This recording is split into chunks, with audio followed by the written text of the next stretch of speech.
have to begin with those famous words, everybody welcome. We're waiting.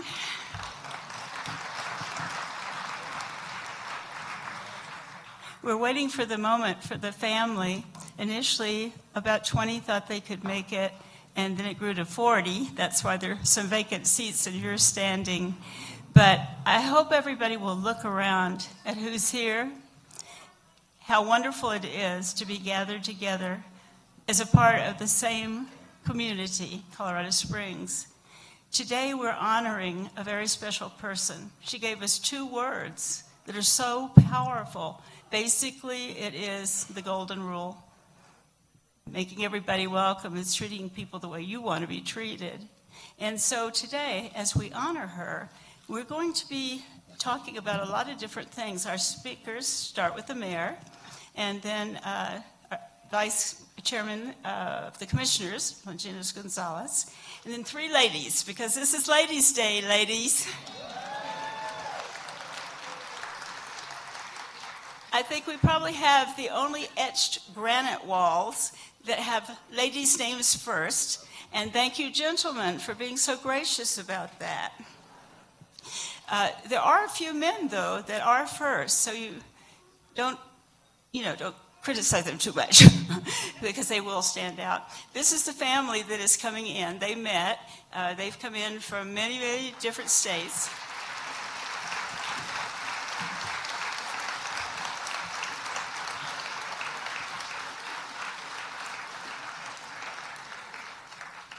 What is remarkable about this project is that it began with students. You know the 14-year-old range that everybody as parents complain about? Well, when we were looking for a charismatic minority figure to write a play about so that minority students would have all the leads in a play, we found Fanny Mae Duncan. Nobody would have ever guessed that this would be the outcome. I hope she is watching from somewhere to see how much we believe in her effort to make everybody come together and be welcome. In America, this is not just a big day for Colorado Springs, it's a big day for America. Because in the United States, there are about 5,193 or more thousand sculptures in public art outdoors of historic figures. Of that number, you heard, 5,193, only 394, maybe 1 or 2 more, are women. And in America, a statue of a woman does not go up every year. Last year, it was Katherine Johnson, who was in Hidden Figures. That's where everybody learned about her, but she was the one that the astronauts believed in more than computers. And so the statue was put of her last year. This year, for the United States of America, the statue of a woman that is already installed is Fanny Mae Duncan. That is nationally significant.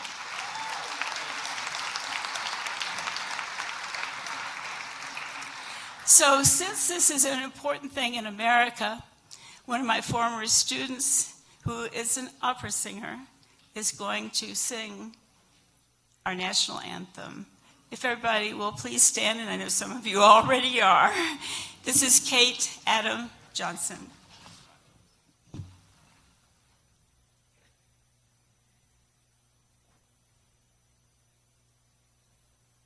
Oh, say, can you see by the dawn's early light what so proudly we hailed at the twilight's last gleaming, who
Mayor of Colorado Springs is with us today, and he's going to have to navigate through a lot of wires up here, kind of like we are navigating through our roads these days, but at least they're getting fixed. The mayor just said, "Thank you." It didn't sound sincere.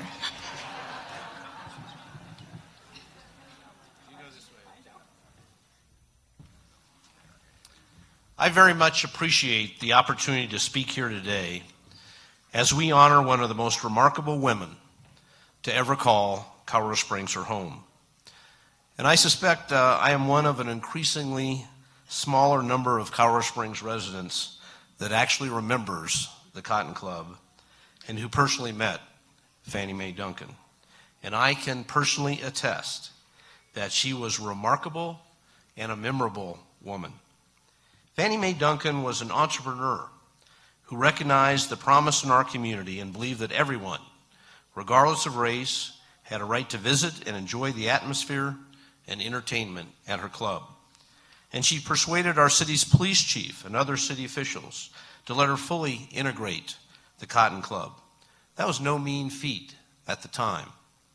Her arguments were sound and full of wisdom, and it probably didn't hurt that Fannie Mae was unfailingly gracious.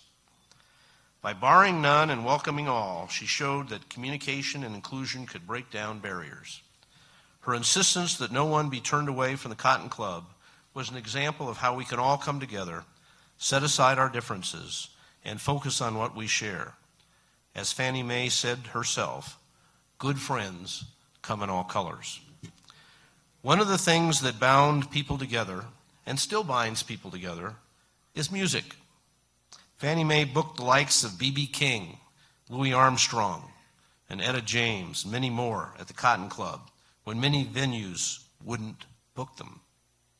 Without Fannie Mae, these luminaries would have never likely set foot in Colorado Springs.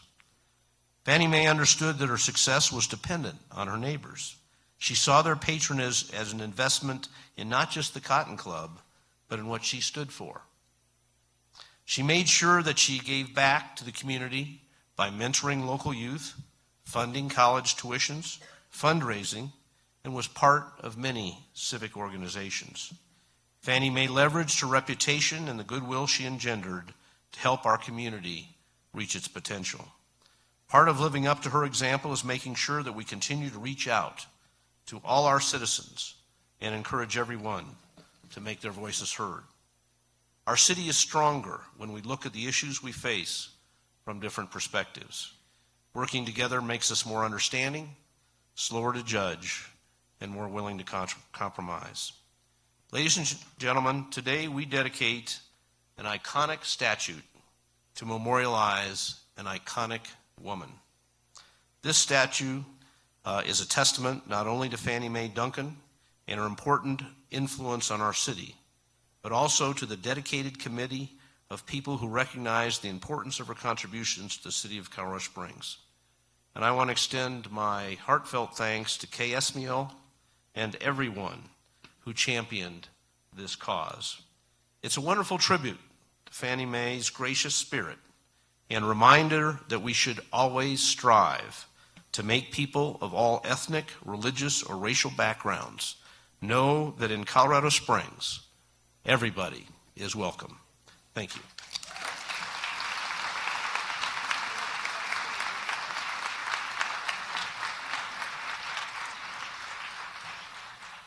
Our next speaker will be Vice Chairman of the Commissioners, Longinos Gonzalez Jr. And I have to say one thing about him. When we first decided that who our sculptor would be, and many of you have met her now, amazing. She's a world-class sculptor, as you can tell.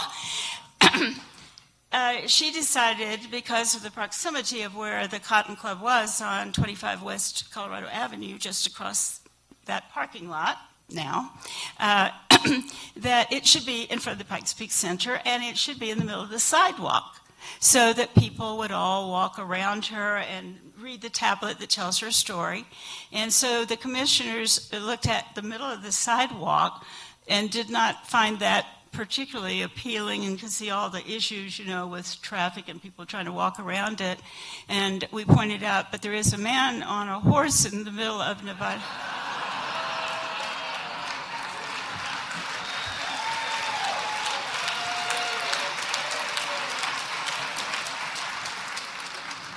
So Longinos now is going to give his opinion about Fanny Mae Duncan and the statue.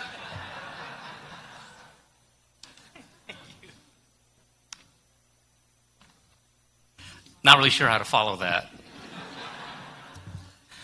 Thank you, Mayor Suthers, for your remarks, great remarks on Fanny Mae Duncan. It is an honor to represent El Paso County here today at this dedication.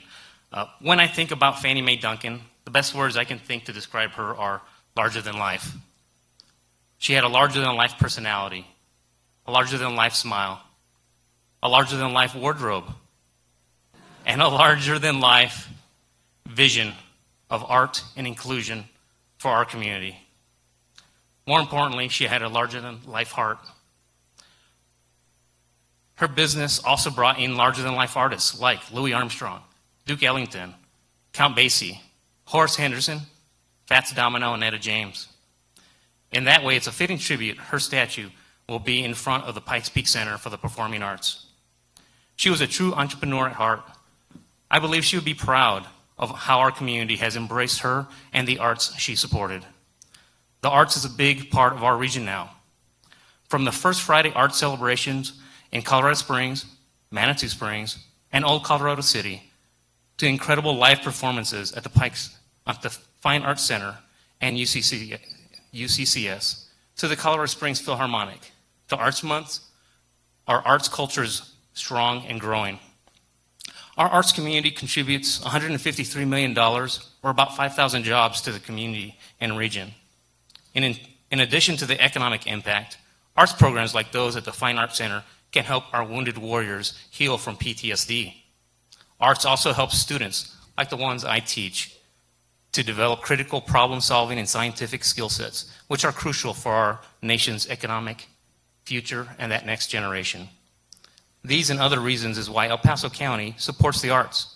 We support the Pikes Peak Center for the Performing Arts, and you have likely seen our art pieces throughout the county.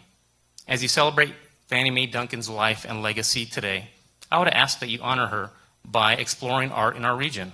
If you need a place to start, I invite you to go to elpasoco.com/El Paso County Art and explore the art at our buildings throughout the county, several of which are on the grounds here surrounding you. Thank you again, Mayor Suthers, for your remarks. Lori Kiplinger-Pandy for your beautiful sculpture. Kay Esmiel for all the hard work you've been doing in making today a reality.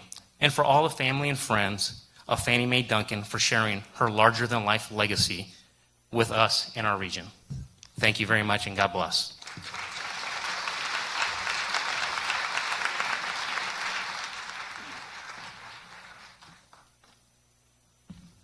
Well, I don't know if all of you know, but Loveland is the sculpture capital of the United States.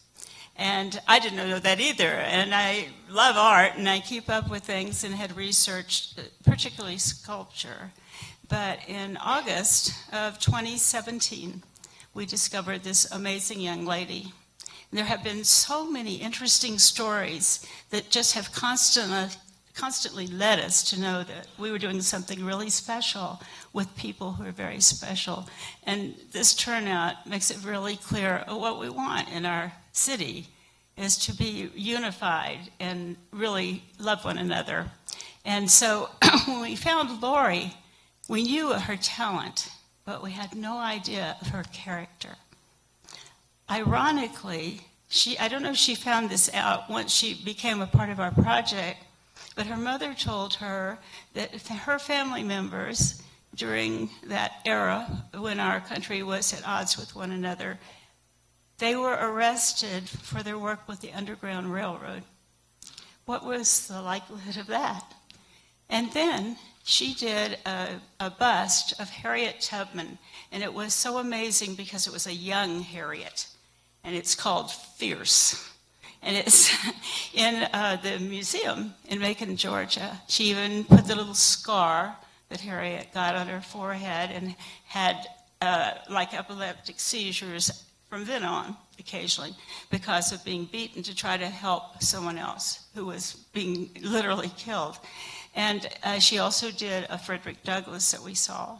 And because the Cotton Club building had originally belonged to distant relatives of Frederick Douglass, Lon and Alice Douglass, when Lon died, Alice sold it and Fannie Mae got it. Just all these stories about history. I just hope you fall in love with our history here. Our artists are amazing, but our history here, we can trace it back more easily, really, than the East, because ours is newer in a certain way. At any rate, Lori spoke last year in this very room. After she got all organized, she told me it was her first speech ever. This will be her third. We expect a lot of our sculptors. And she also has blogged the entire process. Anybody can boot it up across the world about how you create a sculpture. So please give the warmest welcome to our amazing sculptor, Lori Kiplinger-Pandy.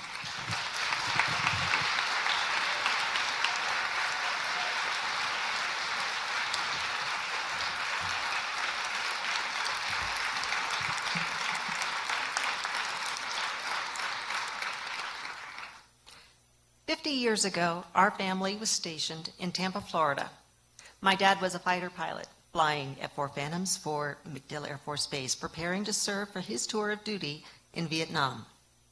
My mom was doing a great job, keeping the family together and things as normal as possible for my two sisters, my brother, and me. I was in the second grade, and we had a class called Humanities, which focused on introducing us to culture and the art. The teacher only had some photos of artworks to show us, but she expounded upon these iconic masterpieces to a group of little kids sitting cross-legged on the floor, and I was enthralled. While I don't remember the name of this teacher, she left her mark on me, and her lessons opened my eyes and set me on a lifelong love of the arts. Sadly, most second graders today will not get the same enriching introduction to art that I enjoyed. That is one of the many reasons why being awarded the contract for the Fanny Mae Duncan sculpture was so special to me. The committee wanted the sculptor to keep a detailed blog explaining the process of creating this bronze, a free resource that students everywhere could access and learn about how a sculpture is made. That really appealed to me because I already had a blog on my website and have received emails from people around the world seeking advice, exchanging opinions, and sharing ideas. The thought of documenting the entire process was both daunting and enticing, a legacy that would introduce others, children and adults alike, to the long process that is creating a bronze. If you would like to view this blog, it is on my website under the tab FMD. The first entry, an introduction to Fannie Mae Duncan, was posted on June 19, 2018. 56 entries and some 370 odd videos and photos later, the final post showing the finished bronze of Everybody Welcome, installed right here, will go up later this week. The culmination of a year-and-a-half journey in sculpture that really began many years ago when Kay Esmial decided it was time to celebrate the life and achievements of Fannie Mae Duncan by creating a bronze for the city of Colorado Springs. This exciting and wonderful experience began with the incredible story of how a little girl, daughter of sharecroppers, with an indomitable spirit, a keen mind, and a beautiful smile, grew up to become a philanthropic businesswoman in an era where such achievements were seeming unlikely. She was tenacious, not pugnacious, and instead of talking of change, she simply was the change. And she did it all with class and panache in 4-inch heels. A woman who pushed boundaries and brought people together with her integrated club and her gracious manner. We wanted this sculpture to exude style and confidence, and it was designed to welcome everybody to the arts at the Pikes Peak Center for the Performing Arts and to Colorado Springs. It has been my privilege to sculpt Fannie Mae Duncan, but it was not a solo effort. It was not even the work of the committee. I think that if you take time to look at those donor walls out there, you'll find the true spirit of everybody welcome in the long list of names etched in granite. These walls tell the story of a community of people who decided to come together to donate to celebrate the legacy of this amazing woman. Now is the time for thank yous.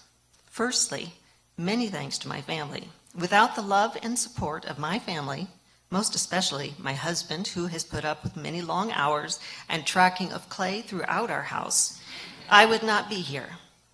Thank you to Gwen Happ, who endured costume changes and rotating platforms to model for me. I would also like to thank Chris and David Jenkins, who helped facilitate and move the project forward.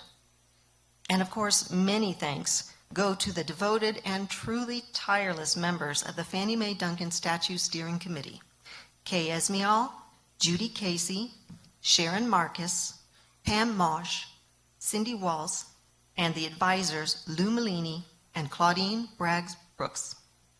Kay, you were the driving force behind this vision. You discovered Fannie Mae Duncan when you saw Kate Perdoni's wonderful PBS documentary. You developed a special friendship with Fannie Mae and shared her with your book. From the bottom of my heart, thank you for letting me help you and everyone involved share her with the world in bronze. Future generations will be introduced to the fascinating life of Fannie Mae Duncan and to the lessons of gracious inclusion that she exemplified. And for that, I am truly grateful. Thank you.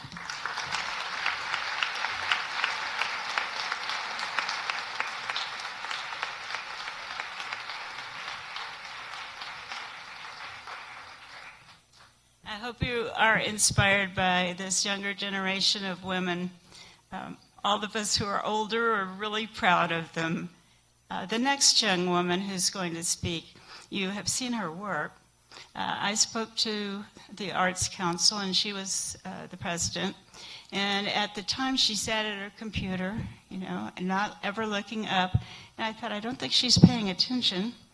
And teacher, And so a month later, I think it was, maybe a little less, I got a phone call from this young woman named Kate Perdoni at Rocky Mountain PBS. She said, I have quit that job, and I'm going to make a documentary about Fannie Mae Duncan.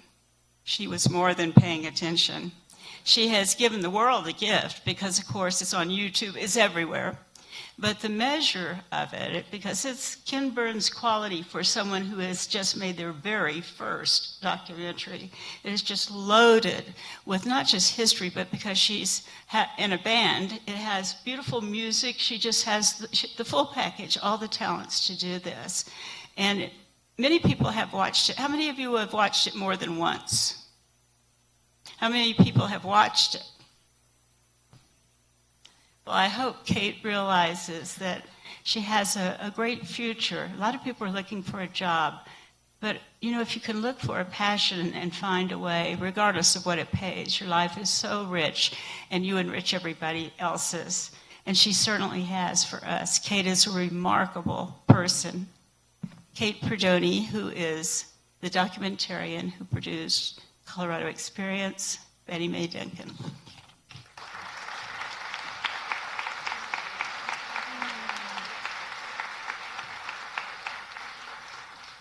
Congratulations, Kay, and congratulations, Colorado Springs.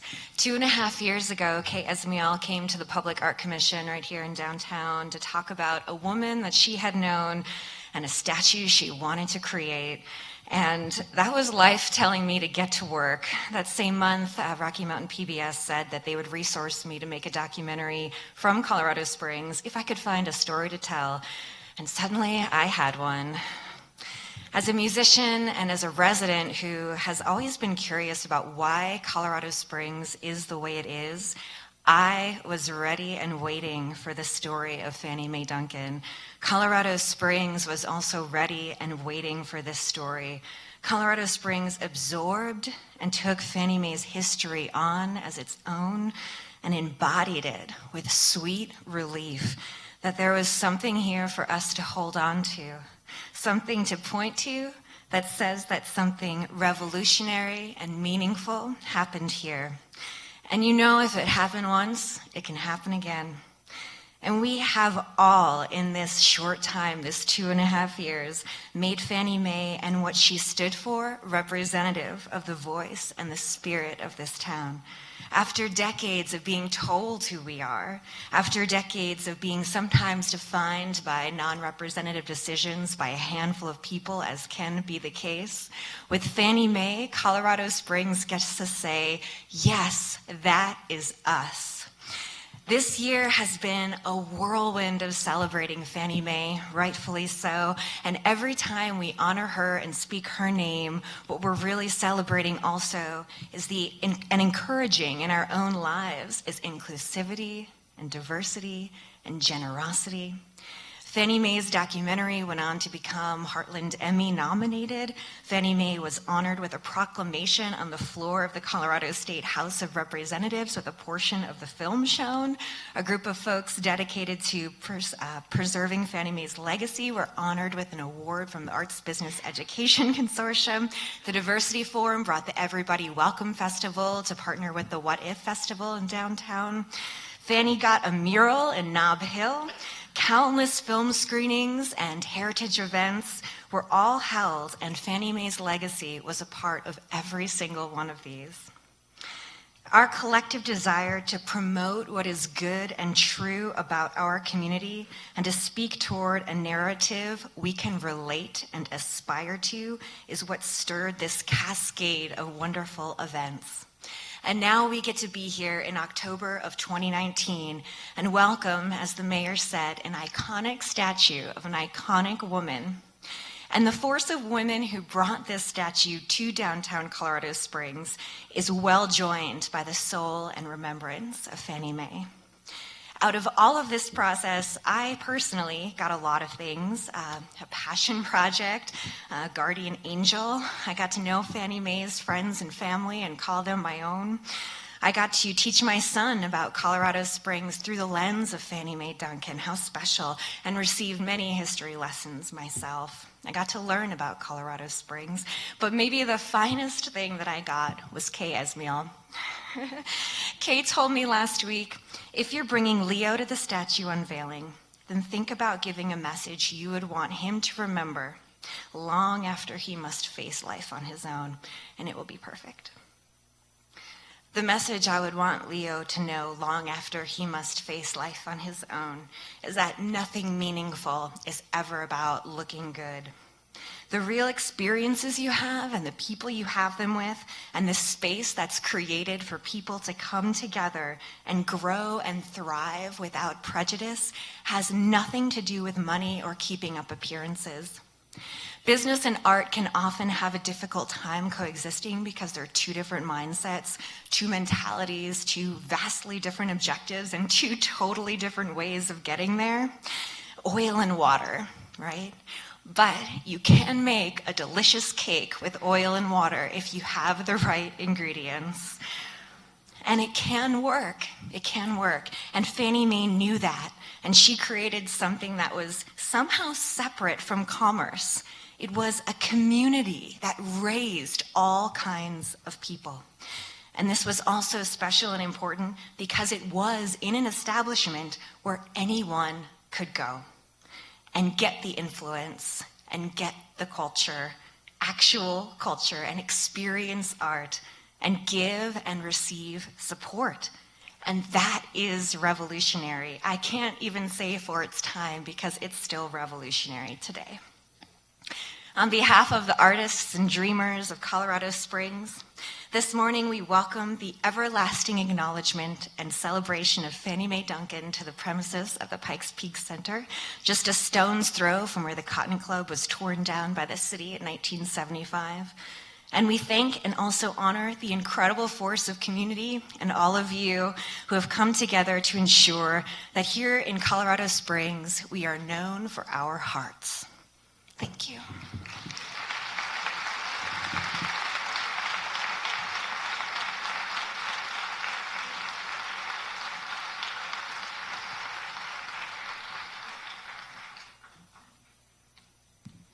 We have so much to be proud of, don't we? The next speaker, I always call her my Maya. She is able to parse words into very, very beautiful gems of thought. She's an exceptional human being. She's dignified, but her life has not been easy. Most people who see a successful person really have no idea who they really are. But I'm sure you realize it's not what we look like. It's what our character is.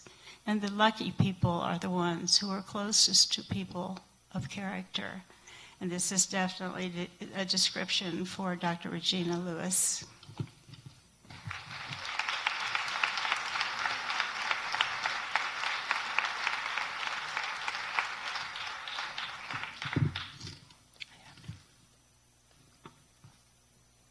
It is said, the visual field of the human eye spans approximately 120 degrees, focusing on nearly 50 objects every second. And although in most cases our eyes are capable of distinguishing 10 million different colors, why, when it comes to humans, we seem to only see 5 shades? Think about this. We would sure live in dread if all the colors of the rainbow were identical instead. If crossword puzzles were our only conversation, and finding the missing letter were our only inspiration. Doesn't it make you want to rejoice, to know that you are unique and you can make a choice? That our minds isn't small, that differences are tall. To know that you are not of the minority, those who wear blinders, choosing what they want to see, avoiding you, avoiding me. We are the flowers, we are the rainbows, we are the colors of the earth. Because we are different, but yet the same, not picky or prodding or laying the blame. These facts we all must face. These cultural diversities make up the human race. Think about this. We see through our eyes. We distinguish what we see through our mind, but vision comes from the heart. It is no mistake that Fanny Mae Duncan is now placed in the heart of Colorado Springs. She is the essence of vision. When you see and look into her eyes, what do they see? The hues of the peak, the blue skies, the majestic trees? Or do they see the hearts of you and me? Can you see them? Can you feel them? Whether by sight or sense of feeling, her statuesque presence is a physical form of healing. She is a reminder of what can be the continuous creation of the cultural fabric of our nation, our state, and our city, and even you and me. Let today mark the moment we repair that which has been torn, and together a new life will be born. May it be 328 million, 5.6 million, 472,000, or even just one. Let Fannie Mae, and like Fannie Mae, each of us can be the breaking of a new day. Thank you.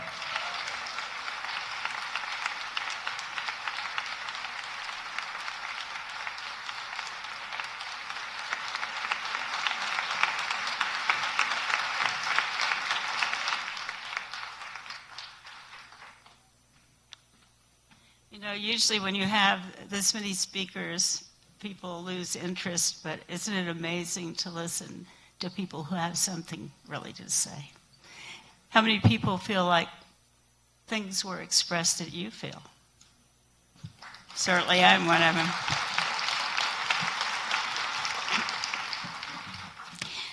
I want to recognize quite a few people.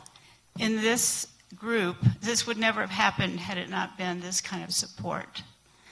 The first person I want to have stand, if Judy and Dick Wilhelm will stand, they're up front here. You know, we see all this masterful work through this city, names and addresses and what have you engraved. Turn around, I want them to know who you are.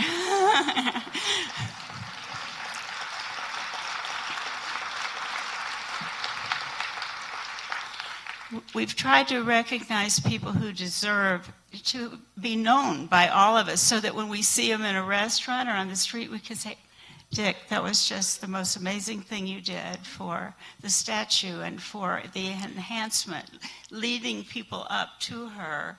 And with the story, etched in stone with commas, quotation marks, because I was an English teacher, and so, of course, it had all those.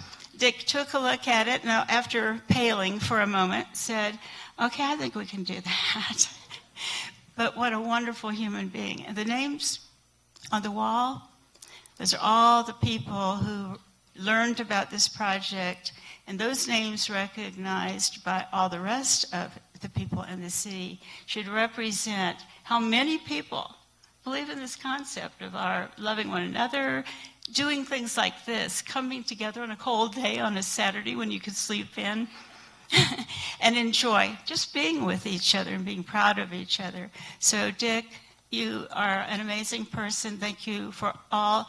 His work, like Laurie's, you know, will be here for centuries, literally forever. Okay, also, there are a lot of people who from the very beginning stepped in to be supportive.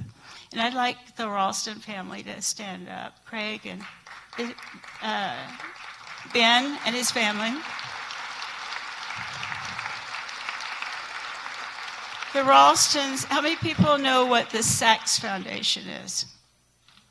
The Sachs Foundation started in 1931, I believe.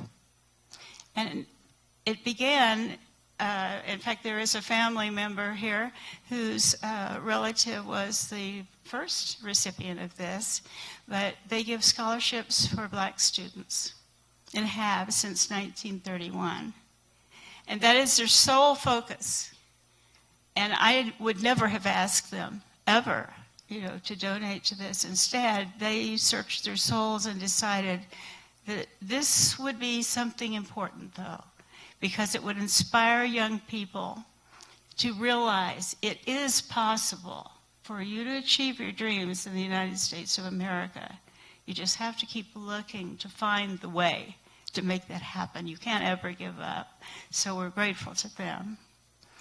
I would like also Chris Jenkins and his family to stand up.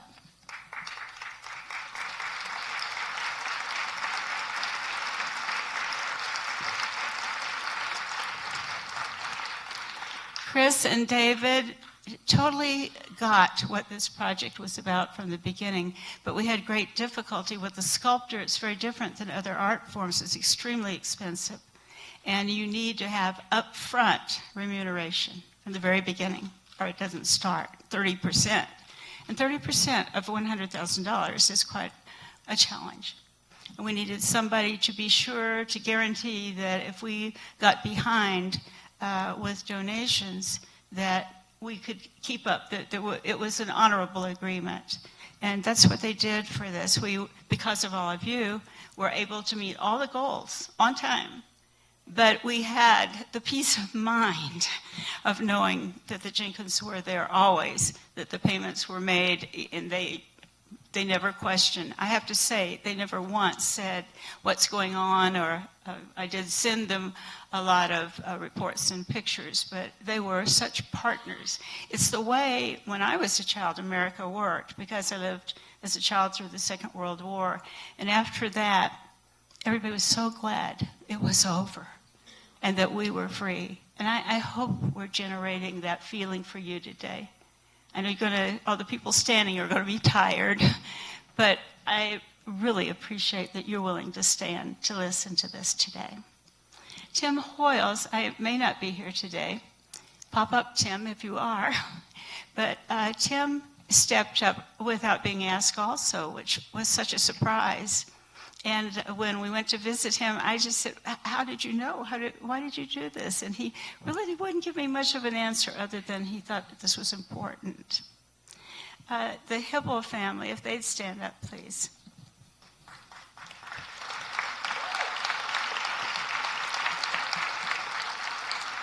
In Colorado Springs, when you hear the word El Pomar, you expect to see it on any philanthropic effort of worth. And they also, in the very beginning, were willing to back this. You know, it's really hard to have a vision. You can't exactly hand it to the people and put it on a poster so they know what you have in mind. But when people are willing to help you reach a dream, that is really a very great thing to do for people who have those dreams. So with all your youngsters, remember this started with kids who said, you ought to have a statue. It started with kids. And you want to know why I pursued it since 1993? I did not want to disappoint those kids.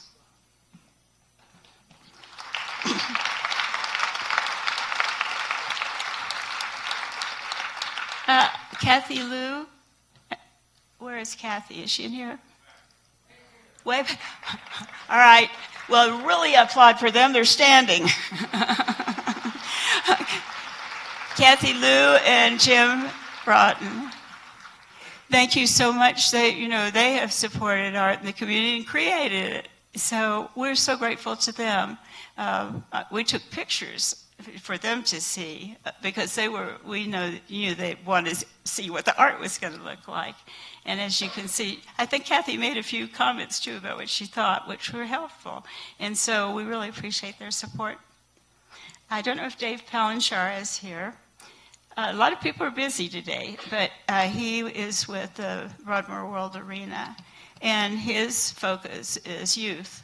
And they were very quick, too, to be a major donor. I know Dr. David Greenberg and Paulette are here, if they'd stand.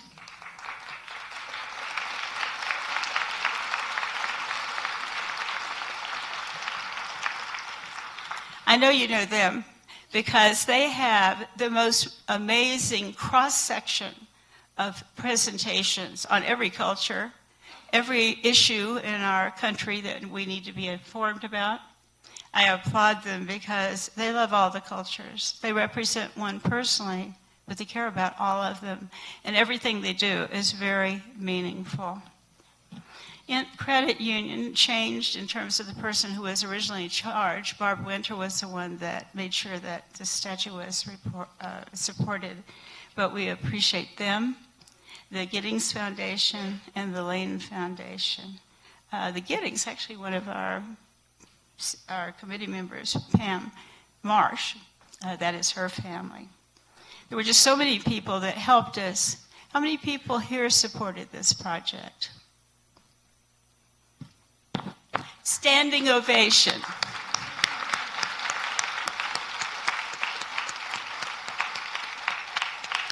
You know, there's so many walls that have names on them. Because my husband was a fighter pilot in Vietnam. Those names on the Vietnam Wall in Washington, D.C. are very painful. It's so beautiful. It's a perfect tribute.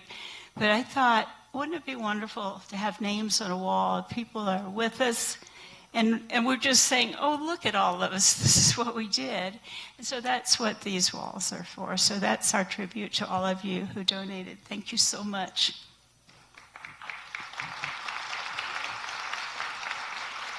And the last thank you is to the Pioneers Museum. Where is Haley Davis? Okay, stand up. I want you, Haley, come over here. When you turned in your money with your check, Haley is the one who recorded everything, dealt with banks. She sent letters. And that was not her actual job. She did this as a volunteer, more or less, and she really deserves a lot of credit. That was a lot of work.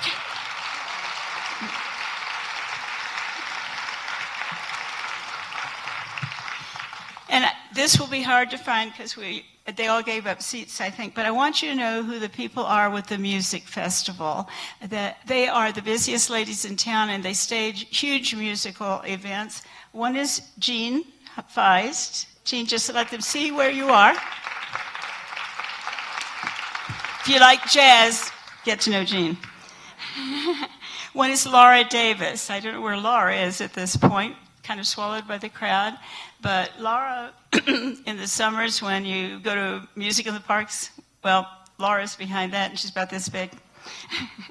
Shirley Martinez, she's a blur here somewhere. Where are you, Shirley? There she is in the back. Shirley has done the Fanny Mae Duncan every kind of celebration, from juke jive events to cotton club events. And she will carry on the tradition because she's still energetic beyond belief. And she does so much for us. And she's responsible, and the Diversity Council, for the brochures you have, the programs. I really thank her for that. We wanted you to have something that was a real souvenir. This is a national event. So you attended a national event, maybe in Colorado Springs, but you've got something special from us. Terry Peterson, I don't know where she is. Terry? Oh, here she is. Among other things, Terry's the leader of the band, and they'll be playing Tidal Breeze today. We have a whole series. It's a day of music because, hey, that's what Fannie Mae used as a vehicle to make us all get along and enjoy being with each other. And Peggy Rivers, Peggy, that's one of my friends, Margaret Rivers. Very, very sorry. Where is Peggy? Shivers. It does rhyme, you notice, okay? Remember, I'm 81 years old. Peggy staged a huge event last night. And I said, well, Peggy, you don't have to be here today. Oh, she said, well, I'm on the committee. That's Peggy. Shivers.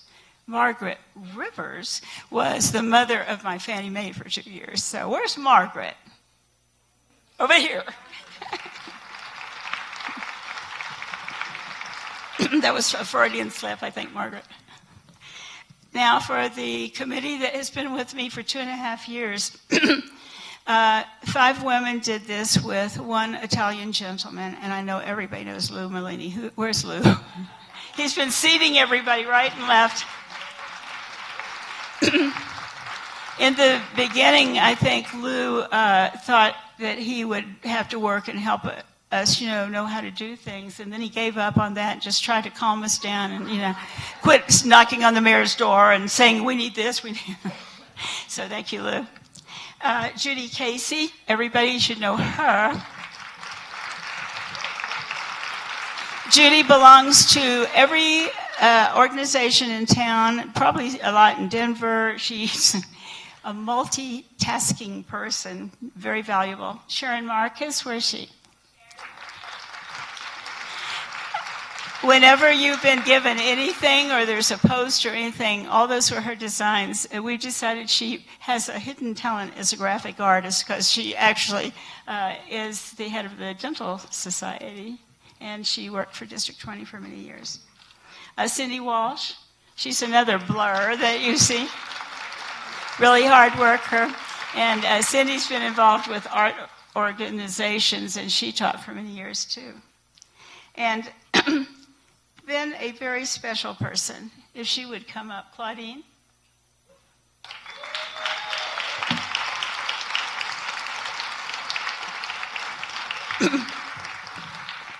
Claudean Bragg-Brooks is the daughter of Herbert.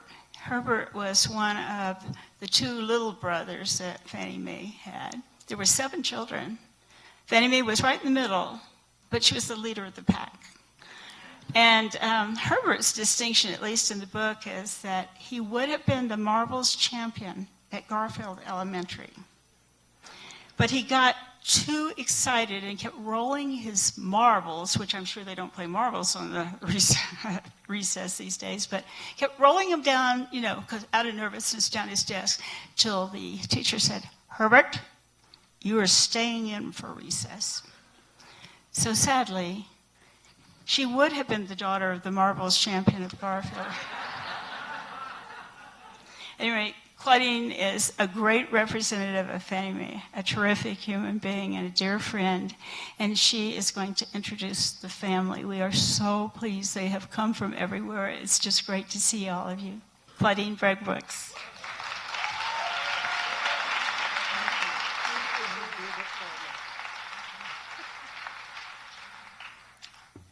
Good afternoon, or morning. I thank Kay so much for recognizing everyone that I had in my notes that I lost.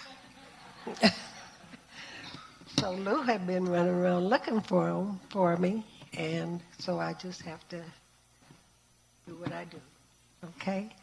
If the family would please stand, and you can turn around so everyone can see you.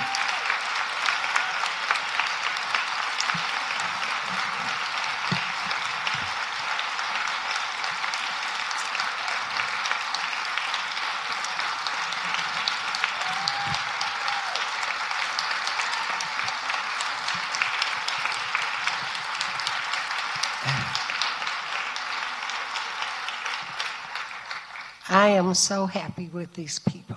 They came from everywhere. Virginia, Oklahoma, Texas. Where else? Denver, Alabama, South Africa. And they got here. And one of them's back there ushering for us. So they helped out a lot. And I'm just so thankful that we all get to be together again. And I know Aunt Fanny would just be really, really proud and moved for this moment. I want to thank all of you for being here and helping us in this wonderful, wonderful moment that we will never, ever forget. I see a lot of my friends that I've known for a long time, people I used to work with at the Broadmoor World Arena. I see you. And so I'm going to say that the dream that we had, and Kay and I used to talk about things like this all the time. All of a sudden something would happen, and we would just say, that's God, it got to be so easy. We would talk about things in the evening and stuff, and it's like the next 2 days it would happen. And so it finally happened. And we want to thank all of you. Thank you.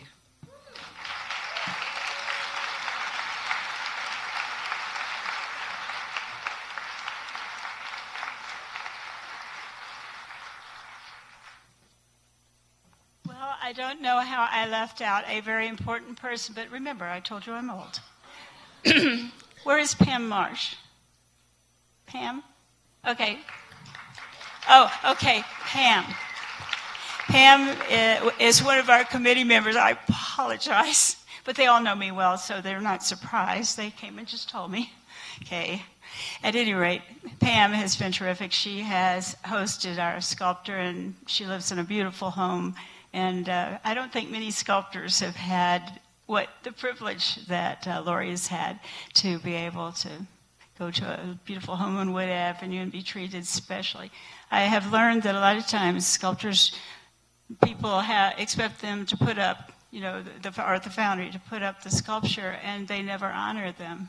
Isn't that something, to create something that amazing and not even honor them? So I am proud of my city that all of you have come, and Lori could see, she'll know that we genuinely appreciate what she has done. So thank you to Lori again, and thank you to you.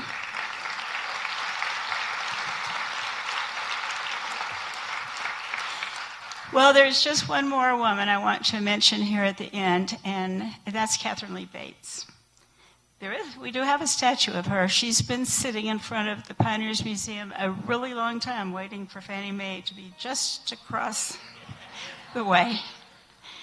And so today, we're going to close honoring Catherine, another amazing woman who really put our city on the map with the beautiful words that just have such imagery that a lot of people wanted America the Beautiful to be our national anthem. And instead, of course, the national anthem is the Star-Spangled Banner. But they're going to be entering the community choir from the city and the cadet choir.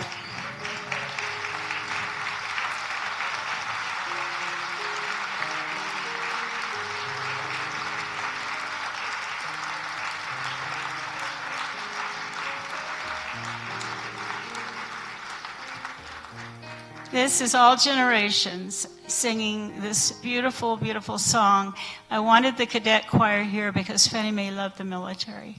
Her first real job, when finally she didn't have to be a maid or a waitress anymore, was down at Camp Carson. And she was at the soda fountain. She managed it.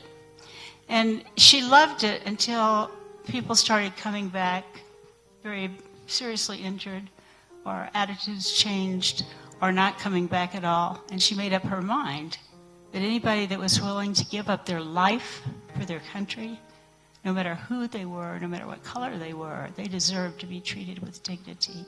So I hope you enjoyed this beautiful rendition of America the Beautiful.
leave here today with a feeling of real pride. Pride in who we are and even more in who we can be. This is the way things used to be when I was little, and everybody was so grateful to everything was over in terms of worldwide contention, and that we were all still alive, many of us. And when you leave today, please talk to people you don't know. Get to know somebody you maybe have missed. I asked Claudine one time, if we had a billboard, what could we put on it to just get people to reach out and know people that they might overlook? And she said, oh my gosh, okay. What? Oh, I know what. You don't know what you're missing. We're going to have the family stand and leave first. They're going to go out into the lobby.